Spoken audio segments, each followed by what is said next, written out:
오늘은 2019년 한 해가 여물어 가는 대이름절을 앞둔 11월 마지막 주일입니다.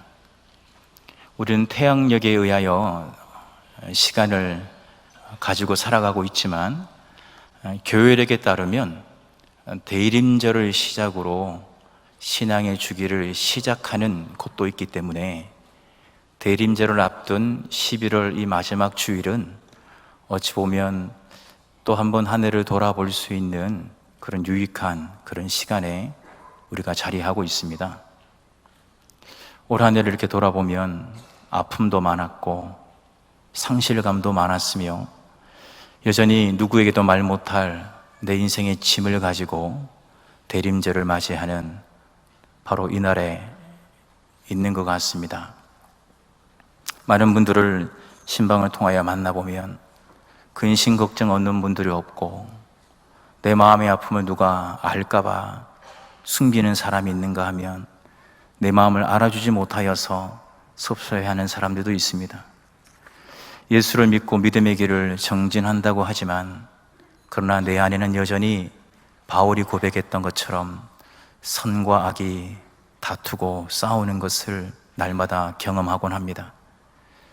우리가 예수를 따르는 그리스도인으로서 세상을 이미 이긴 바 되셨다라고 하는 예수를 따르는 예수 믿는 사람으로서 내 삶을 무겁게 하는 삶의 그 무거운 짐과 나를 아프게 하는 그 고난과 역경을 능히 감당할 뿐만 아니라 그 감당하는 모습을 내 가족이 지켜보고 교회 공동체가 지켜보면서 나도 저렇게 저와 같은 무거운 짐들, 인생의 역경과 고난을 나도 저렇게 본보기가 되어서 극복했으면 좋겠다, 이런 삶을 우리가 추구하며 살아갈진데, 오늘 이 주일 우리 한 해를 이렇게 돌아보면 그 고난 가운데 덮여 있었고 그 고난을 뚫고 나갈 수 있을 만큼의 믿음을 간직하지 못하여 오늘도 어찌 보면 폐잔병이 되어서 그리스도의 군사로 승리한 승리의 깃발을 가지고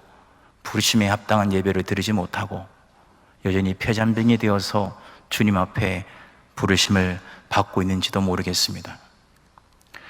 오늘 소개해드리는 시편 119편 73절에서 시작되어지는 이 말씀은 고난과 역경 가운데 있는 성도들이 그 고난과 역경을 이길 뿐만 아니라 그 고난과 역경을 이기는 모습을 주변 사람들이 보면서 그래, 저렇게 이겨야 되는 것이로구나, 영향력을 끼칠 수 있는 그런 세 가지의 극복 방안, 극복 비결이 나와 있습니다.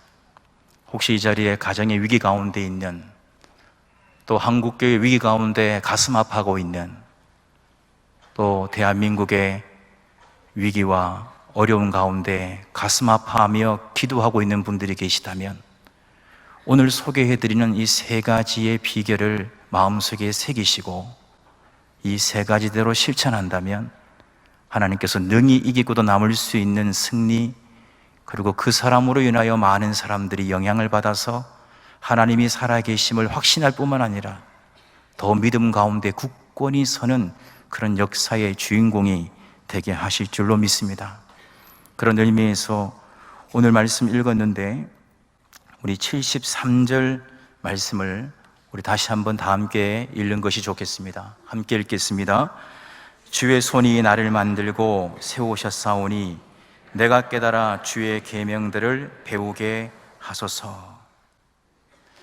고난 가운데 있는 자, 그 고난의 무게가 너무나 무거워서 짓눌려 있는 자, 고통 가운데 있는 자는 제일 먼저 기억해야 될 것은 창조 신앙입니다.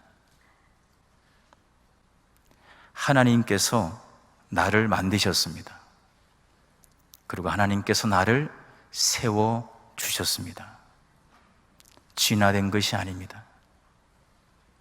우리가 힘들고 어려울 때일수록 그 고난에 집착하다 보면 나를 만드신 하나님을 나도 모르게 그리스도인이라고 하면서도 잊어버릴 때가 있습니다.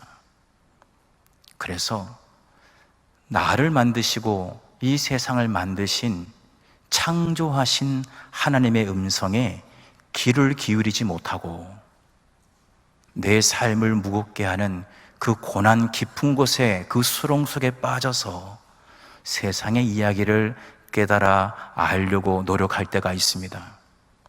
바로 그 사람에게 묻습니다. 이렇게 힘든데 왜 하나님의 말씀, 그 뜻을 헤아려 이해하려고 하는 시간을 갖지 않습니까? 라고 물으면, 나도 그리스도인이고 예수를 믿는 사람이지만 내 삶의 무게가 너무나 무거워서 이 무거운 이 짐을 해결하기 위하여 나는 지금 최선을 다하고 있으니 하나님도 도와주실 것이라고, 그러면서도 하나님 말씀을 가까이 하지 아니하고 세상의 이야기에 귀를 기울이곤 합니다. 바로 그 자리에 우리 하나님께서는 말씀하십니다. 주의 손이 나를 만들고 세우셨다라고 말씀하고 있습니다. 우리 믿는 사람들은 이 세상을 다스리시는 분이 하나님이란 사실을 믿는 사람들입니다. 그 하나님께서 사람을 통하여 하나님의 뜻을 이루어 가신다는 사실을 믿기에 때로는 하나님이 사용하시는 바로 그 사람을 집중하기도 합니다마는, 그러나 바로 우리가 집중하는 바로 그 사람을 사용하시는 분이 하나님이라는 사실을 우리는 바라봐야 합니다. 그래야 하나님의 주권을 믿는 자, 즉 창조하신 그 하나님께서 이 세상의 고난과 권리를 갖고 있다라고 하는 주권을 믿는 자는 이 세상은 만드신 그 하나님의 뜻대로 운행하고 준행하고 있다라고 하는 섭리신앙을 가져야 합니다. 그래서 나를, 내 지각을 혼돈 상태로 만들고 가야 할 길을 가지 못하고 목적을 잃어버리게 만들 만큼 내 삶을, 내 가정을 송두리째 흔들어버리는 그 고난 가운데 있을 때에 더욱더 이 세상을 만드시고 나를 만드셨으며 나를 세우신 그 하나님의 주권을 인정하고 여전히 하나님의 뜻은 움직이고 있다는 사실을 믿으면서 그 섭리 가운데 하나님의 뜻이 무엇인지를 깨달아 알고 배우는 것이 고난을 이기는, 가정의 위기를 극복하는, 교회의 위기와 조국 대한민국의 위기를 극복하는 비결의 첫걸음입니다. 그리하여 믿는 자들은 고난이 오면 올수록 하나님 말씀을 가까이 합니다. 하나님 말씀에 귀를 기울입니다. 하나님의 뜻이 어디에 있는지를 깨달아 배우기를 원하는 것입니다. 한번 따라 하실까요? 고난의 의미를 모르면 여전히 고난입니다. 한번 더 따라 할까요? 고난 중에 있지만 그 의미를 알면 더 이상 고난이 아닙니다. 그렇습니다. 우리의 가정의 고난과 교회의 위기와 대한민국의 위기가 언제까지 갈 것인가, 그것보다는 그 고난과 위기 가운데 하나님의 뜻은 무엇인지를 분별하는 것, 그리하여 그 고난의 의미를 제대로 분별한다면 그 고난이 여전히 끝나지 않았다 할지라도 고난의 의미를 알기에 더 이상 고난이라고 여기지 아니하는 것입니다. 그리하여 시편 119편 기자는 외롭고 힘들고 고통당할 때에 나를 만드신 분이 하나님이시다, 그 하나님이 바로 당신을 세워주고 계신다, 그런 까닭에 그 하나님의 생각을 읽어내야만 한다, 하나님의 마음을 밝히 깨달아야 한다, 그래야 말씀을 읽어라, 말씀을 더 가까이 하라, 하나님의 뜻을 분별하라고 우리에게 말씀해주고 있는 것입니다. 바로 74절에 보니까 주를 경외하는 자들이 그렇게 힘들고 어려운 과정 속에서도 나를 만드신 그 하나님의 주권을 인정하고 그 뜻대로 준행하시는 섭리를 믿으며 주의 말씀을 배우려고 하는 바로 그 사람을 바라보면서, 그래, 잘하고 있구나, 그래, 잘하고 있어, 그래, 믿는 사람들은 저렇게 해야지, 그래, 고난 중에 있으면 있을수록 더 하나님 말씀 듣고 더 하나님 말씀 배우며 더 하나님 말씀 가까이 해야지, 그래, 바로 저 사람은 반드시 저 고난을 이기고 승리할 거야 하면서 지켜본다는 것입니다. 우리 모두 위기 가운데 있습니다. 이 위기를 극복하는 것은 내게 주시는 그 하나님의 뜻, 그 말씀을 분별하는 것입니다. 남유다가 나라 자체가 흔들리고 멸망당하는 위기 가운데 있었습니다. 그 나라의 위기 가운데 있을 때에 하나님께서 남유다를 구원해 주시는 놀라운 역사를 경험한 이후에 고라 자손이 기록한 시가 시편 46편의 말씀입니다. 그 중에 1절, 2절, 3절 말씀을 보면 이렇게 기록되어져 있어요. 하나님은 우리의 피난처시요 힘이시다. 내가 환난 중에 있을 때 만날 수 있는 큰 도움이시다. 땅이 흔들린다든지, 그리고 그 땅이 흔들려 바다 가운데 빠지든지, 바다가 뛰놀고 놀다가 그 바닷물이 또 산을 덮든지, 어떤 예기치 못하는 내가 감당할 수 없는 위기가 온다 할지라도 나는 두려워하지 아니하리로다. 이것이 시편 46편 1절, 2절, 3절 말씀입니다. 남유다가 멸망 위기에 있을 때에 하나님은 우리의 보호자가 되시고 지켜주시는 피난처가 되신다. 하나님이 우리에게 힘이 되신다. 산이 흔들리는 예기치 못한 일들 벌어지고 있지만, 바닷물이 뛰놀다가 산을 덮어버리는 상상할 수 없는 위기가 내게 찾아오고 있지만은 하나님은 내게 피난처가 되시고 내게 힘이 되시기 때문에, 나는 그 사실을 믿기 때문에 나는 두려워하지 않겠노라고 고백하며 나아갈 때 남유다가 멸망의 위기 가운데 구원의 축복을 받았다니까요. 이 놀라운 말씀을 깨달은 백성들은 이 말씀을 통하여 힘을 얻었습니다. 바로 종교개혁자 루터는 이 시편 46편, 그래, 극도로 어려운 상황에서도 하나님을 절대적으로 믿겠다라고 고백했던 시편 46편 이 시를 다 읽으면서 부패한 카톨릭을 그가 맞서면서 그가 겪어야 되는 여러 가지 고난과 아픔 가운데 극복할 수 없다라고 생각이 들 때마다 이럴 때일수록 하나님이 내게 주시는 말씀을 깨달아야 되겠다라고 묵상했던 말씀이 시편 46편이었다 그래요. 그래서 내 주는 강한 성이요라고 작시 작곡하면서 오늘 우리 찬송가에는 585장에 나와 있는 그 찬송을 작시하고 작곡하면서 내 주야말로 강한 성이다. 내 앞에는 나를 어렵게 하는 수많은 걸림돌과 장애물들이 있지만 내 주가 말로 강한 성이다라고 고백하면서 그는 이 말씀을 내게 주시는 하나님의 말씀으로 깨달아 배우며 이 말씀을 소처럼 되새김질하며 묵상하며 음미하며 이 말씀을 자기의 말씀으로 삼았습니다. 그리하여서 루터가 감당할 수 없었던 한 인간이었던 그 한 사람이 종교개혁을 단행하며 저항해오는 수많은 부패한 세력들을 이길 수 없었을 때에 하나님은 내게 피난처가 되시고 내게 힘이 되신다. 나는 두려워하지 않겠노라고 이 말씀을 묵상하며 이겨냈다는 것입니다. 그래서 시편 46편은 별명이 붙기를 루터의 시라고 별명을 붙여놨습니다. 여러분, 말씀을 붙잡으셔야 됩니다. 혹시 환난 가운데 계십니까? 소개해드린 시편 46편 1절부터 3절까지의 말씀만 내게 주시는 말씀으로 깨달아 배우기만 한다면 여러분은 두려워하지 않을 것입니다. 산이 흔들리는 누구에게도 설명하지 못하는 고난이 왔다 할지라도, 바닷물이 뛰놀다가 산을 덮어버리는 상상할 수 없는 고난이 왔다 할지라도 여러분은 두려워하지 않을 수가 있습니다. 왜입니까? 시편 46편 1절에 나와 있는 하나님은 나의 피난처가 되시고 나의 힘이 되신다는 사실을 믿기 때문입니다.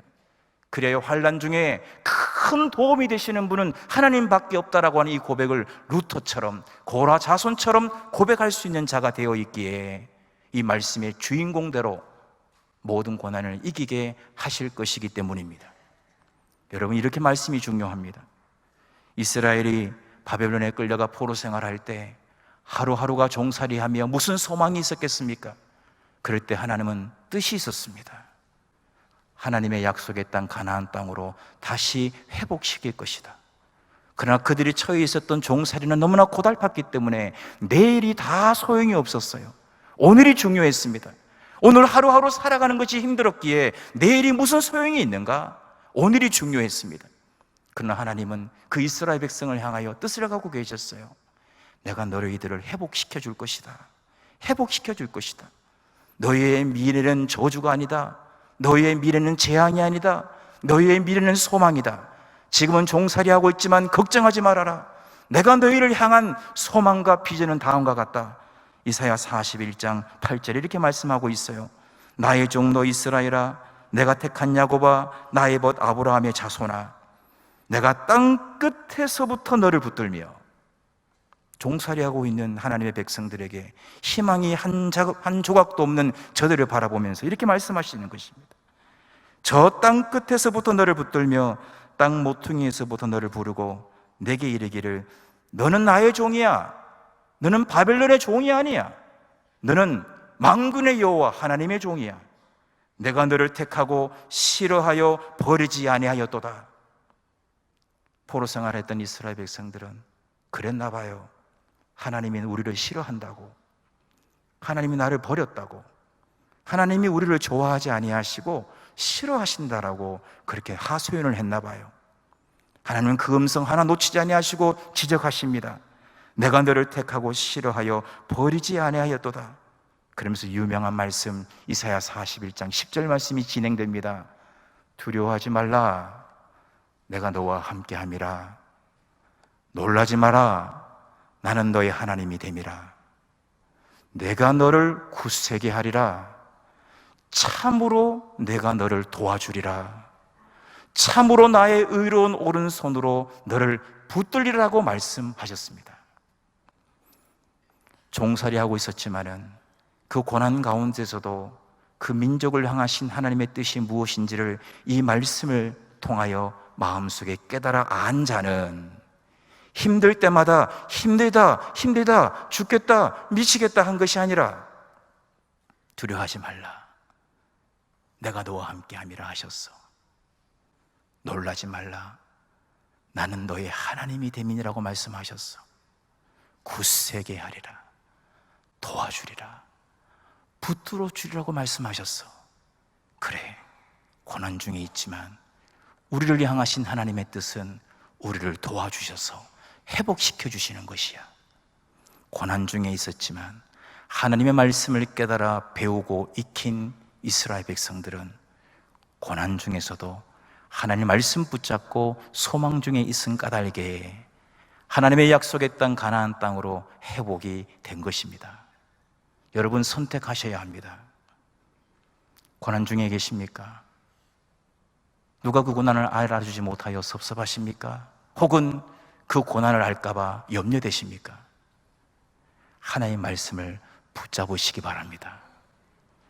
천지를 주관하시는 하나님께서 여러분을 못 도와주시겠습니까? 하나님이 여러분과 함께 하신다고 말씀하고 있습니다. 내가 붙잡은 손은 연약하여 손을 펼치고 주님 손을 내가 놔버릴 수 있지만 하나님은 참으로 의로운 오른손으로 내 손을 붙들고 있다고 말씀하셨어요. 이 놀라운 말씀의 역사를 믿을 수 있기를 소망합니다. 여러분 말씀을 가까이 하시기 바라요. 힘들기 때문에 말씀을 멀리합니다. 그러나 힘들기 때문에 말씀을 가까이 하는 것입니다. 우리는 선택해야 합니다. 그 선택의 결과는 우리의 책임입니다. 두 번째, 오늘 말씀해 보니까 76절에 주의 인자하심이 나의 위안이 되게 하시며 라고 말씀하고 있습니다. 주님의 인자하심이 과연 무엇이간데 내게 위안이 된다? 나에게 위로가 된다는 것입니까? 사실 우리는 연약한 인생이기 때문에 위로를 받아야 됩니다. 위로를 받아야 돼요. 위안을 받아야 돼요. 격려를 받아야 됩니다. 여러분 회사 생활하는 가운데 어려움 중에 계십니까? 동료가 위로하는 것보다 상급자가 위로해주면 그게 힘이 돼요. 그 상급자보다도 최고 경영자가 나를 불러서 위로해주면 그것만큼 좋은 위로는 없습니다. 오늘 성경에 보니까 고난 중에 있는 백성들이 고난을 극복할 뿐만 아니라 주변 사람들이 그것을 바라보면서 참으로 아름답고 본보기가 되고 귀감이 될 만큼 고난을 극복하고 있구나라고 찬사를 보낼 수 있는 그리스도인이 되려면 주님의 인자하심을 감사하며 그 인자하심으로 인하여 위로를 받으라는 것입니다. 여기에 인자하심은 헤세드입니다. 헤세드라고 하는 단어는 하나님의 약속과 연결되어 있습니다. 헤세드는 인자라고도 번역하지만 헤세드는 사랑으로도 번역합니다. 헤세드는 은혜로도 번역합니다. 헤세드는 선대하심으로도 번역합니다. 헤세드는 친절하다고도 번역합니다. 하나님이 우리에게 임하실 때 쓰는 단어입니다. 헤세드라고 하는 단어가 도대체 어떤 단어이기에 사랑, 은혜, 선대, 친절, 인자로 번역될 수 있는 것입니까? 이것은 키워드가 하나입니다. 하나님의 약속이에요. 하나님과 언약 백성이 된, 하나님과 약속으로 맺어진 하나님의 자녀들은 그 약속을 이루시기 위하여 때로는 사랑을 베푸시고 헤세드, 때로는 은혜를 베푸시고 헤세드, 때로는 선대하시고 헤세드, 때로는 친절하게 대하시고 헤세드. 왜 그렇게 하시느냐? 나는 이미 약속을 잊어버리고 사는데 하나님은 나와 맺은 약속을 잊어버리지 아니하시고 그 약속을 성취해 주시기 위하여서, 그 약속을 이루게 할 수 있도록 지지해 주기 위하여서 때로는 은혜로, 때로는 사랑으로, 때로는 인자하심으로, 때로는 선대하심으로 내게 찾아오시는 것, 이것을 헤세드라고 하는 것입니다. 여러분, 고난 가운데 빠져 있는 까닭에 하나님이 내게 약속하신 그 약속을 행여나 잊어버리고 살고 계시진 않습니까? 우리 하나님은 그것을 잊어버리지 아니하고 계십니다. 그 약속을 이루시기를 원하셔요. 그래서 오늘도 하나님이 은혜를 베푸시는 것입니다. 내가 잘해서가 아닙니다. 하나님이 그 약속을 준행하시기 위하여서, 그 약속을 성취할 수 있도록 도우시기 위하여 때로는 내 행동, 때로는 내 언행이 부족하고 연약함에도 불구하고 사랑해 주시는 것입니다. 인자로 다가오시는 것입니다. 선대하시는 것입니다. 그렇습니다. 하나님을 사랑하는 자, 바로 그 하나님의 뜻대로 부르심을 입은 자들에게는 우리 하나님께서 모든 것을 동원하여 협력시켜서 하나님의 선하신 역사를 이루시는 것입니다. 하나님은 약속을 지키십니다. 내가 그 자리를 떠나서 문제예요. 내가 그 약속을 잊어버려서 문제입니다. 결혼할 때 하나님 약속하셨지요. 자녀 주실 때 약속하셨지요. 그 사업 시작할 때 약속하셨지요. 하나님은 우리에게 약속하셨습니다. 나는 고난 중에 있기 때문에 그 약속이고 뭐고 다 필요 없어서 이 고난부터 해결하기 위하여 약속을 잊어버리고 살곤 하지만, 하나님은 그 약속을 지키기 위하여 오늘도 은혜를 베풀어 주신다니까요. 사랑해 주신다니까요. 선대하신다는 것입니다. 이 사실을 믿으시면 아멘 하시기 바랍니다. 그래서 시편 기자는 말합니다. 오늘도 하나님의 그 헤세드, 사랑이 필요하면 사랑 주시고, 은혜가 필요하시면 은혜를 주시고, 친절하게 대할 일이 있으면 친절하게 해주시고, 이렇게 하시는 이유가 무엇인가? 하나님의 약속을 지키고자 하시는 그 놀라우신 언약의 하나님이시기에 인자하심으로 내게 찾아오는 것이로구나. 그 엄청난 사랑과 은혜를 받을 때에 얼마나 위로가 됩니까? 그걸 오늘 하나님 말씀으로 바꾸면 주의 인자하심이 나의 위안이 되게 하시며입니다. 여러분, 사람들의 위로도 필요하지요. 사랑하는 아내의 위로도 필요하고 사랑하는 남편의 위로도 필요합니다. 때로는 말귀를 알아먹지 못하는 어린 아기라 할지라도 그 아이의 환한 웃음이 내게 위로가 되기도 합니다. 그러나 여러분 기억하십시오.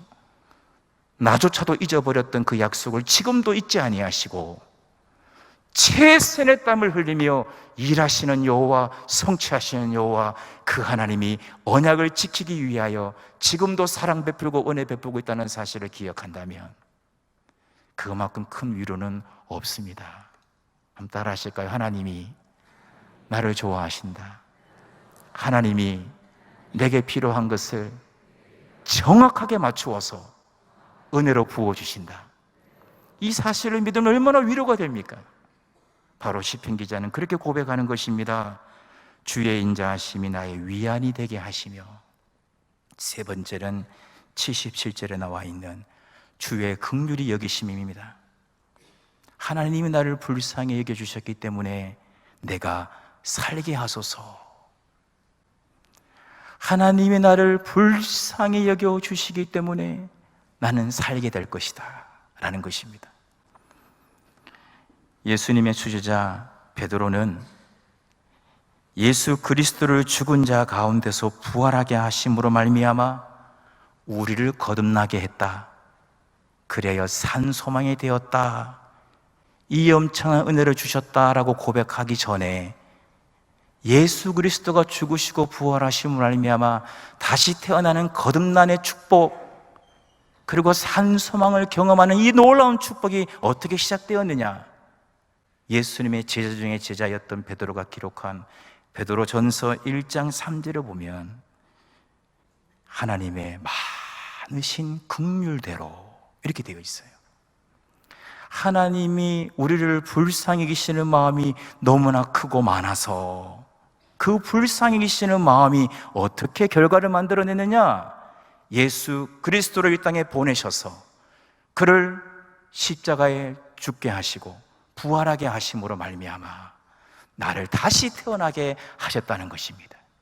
이 엄청난 구속의 은혜, 대속의 은혜, 이 엄청난 구원의 은혜를 경험하기 시작했던 그 시작은 하나님이 나를 보고 우리를 보고 불쌍히 여기는 마음이 너무나 크셨기 때문에 이 엄청난 은혜를 부어주셨다는 것입니다.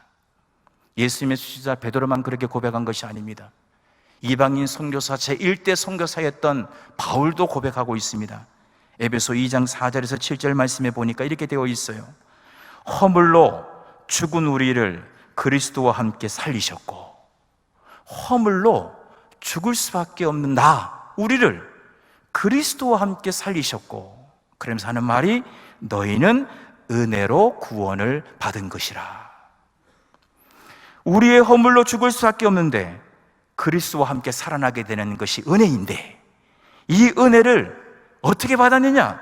4절에 보니까 하나님이 그렇게 하셨는데 그 하나님 앞에 긍휼이 풍성하신 하나님, 이렇게 되어 있어요. 다시 읽어드립니다. 긍휼이 풍성하신 하나님이 우리를 사랑하신 그 큰 사랑을 인하여 허물로 죽은 우리를 그리스도와 함께 살리셨고 너희는 은혜로 구원을 받은 것이라. 우리가 구원을 받게 되어진 이 엄청난 은혜의 결과를 누리게 된 것은 하나님이 우리를 보시면서 불쌍히 여겨주셨기 때문이라는 것입니다. 바로 이 사실을 우리가 받아들여야 합니다. 한번 따라할까요? 주여 불쌍히 여겨주시옵소서. 여러분, 이 고백을 제발 모든 돈을 다 잃어버리고 고백하지 않기를 바랍니다. 좀 가진 자는 이런 고백이 안 돼요. 내가 왜 불쌍한 것입니까? 내가 왜 불쌍해요? 내가 뭐가 부족하다고 하나님 앞에 불쌍히 해달라고 고백하는 것입니까? 그런 생각도 안 해보고 살기 때문에 하나님 앞에 그 고백도 하기가 어색한 것입니다. 그러나 여러분, 기독교의 부흥은 주여 불쌍히 여겨주세요. 주님, 우리 남편 불쌍히 여겨주세요. 주님, 우리 아내 불쌍히 여겨주세요. 주님, 세문안교회 불쌍히 여겨주세요. 세문안교회 불쌍히 해달라고 기도하라 그러면 어떤 분은 무슨 문제가 있는 줄 안다고 그런 기도하지 말라 그럴지도 모르겠어요. 그만큼 우리가 불쌍히 해달라고 하는 기도는 저 밑바닥까지 갔을 때 고백하는 것이라고 착각하고 있는 것은 아닌지 제가 반문해 보고 싶은 것입니다. 그러나 우리가 고난 중에 있을 때 우리 하나님은 우리에게 안성맞춤의 은혜를 부어주실 텐데 그 엄청난 은혜의 결과는 어디서 시작되느냐? 불쌍히 여겨주시는 마음에서 시작된다는 사실을 기억하시기 바랍니다. 그래서 기도해야 돼요. 하나님, 우리 아들, 딸 불쌍히 여겨주세요. 하나님, 우리 노부모 불쌍히 여겨주세요. 하나님, 세문안교회 불쌍히 여겨주세요. 하나님, 대한민국 불쌍히 여겨주세요. 그럴 때 우리 하나님께서는 살려주시는 역사가 시작되는 것입니다. 오늘 말씀을 정리하고자 합니다. 고난 중에 계시기 때문에 선택하셔야 됩니다. 말씀을 붙잡으세요. 그 말씀이 나로 하여금 깨닫게 하고 배우게 해서 그 말씀으로 보란듯이 고난을 이기게 할 것입니다. 말씀이 우리를 살리는 것입니다. 또 하나, 위로받으세요. 우리 위로받아야 돼요. 우리 하나님께 위로를 받아야 됩니다. 하나님의 뜻이 이루어질 줄로 믿으시기 바랍니다. 하나님의 그 인자하심으로 말미암아 위로받으시기 바랍니다. 그리고 여러분, 살려달라고, 대한민국 살려달라고, 한국교회 살려달라고, 우리 가정 살려달라고, 주여 나를 불쌍히 해달라고 기도할 때 우리 하나님은 역사하실 줄로 믿습니다. 이 말씀 마음 깊은 곳에 새길 수 있도록 오늘 찬양 하나 하기를 원합니다. 아멘. 주를 찬양하나이다. 주를 사랑하나이다. 아멘. 은혜 부어 주옵소서. 능력 부어 주옵소서. 아멘. 회복시켜 주옵소서. 치유하여 주옵소서. 가사가 간단해요. 우리 반주하면서 함께 찬양 부를 때 기도하는 마음으로 부르겠습니다. 아멘. 주를 찬양하나이다. 아멘. 주를 찬양하나이다. 주를 찬양하나이다. 아멘.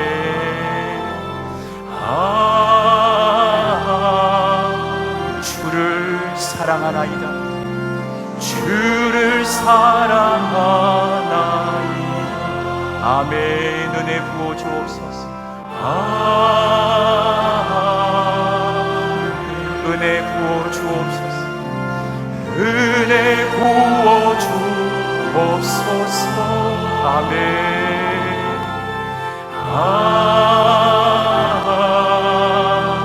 능력 부어 주옵소서. 능력 부어 주옵소서. 아멘.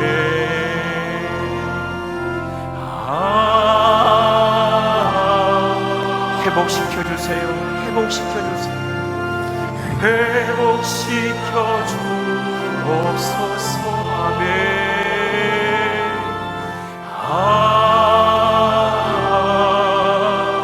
치유해 주세요. 치유해 주세요. 치유하여 주. 다시 한번 고백합니다. 주를 찬양하나이다.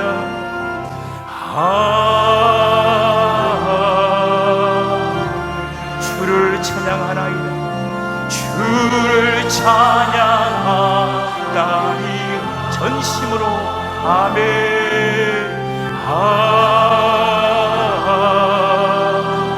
주를 사랑하나이다. 주를 사랑하나이. 아멘. 은혜 부어 주옵소서.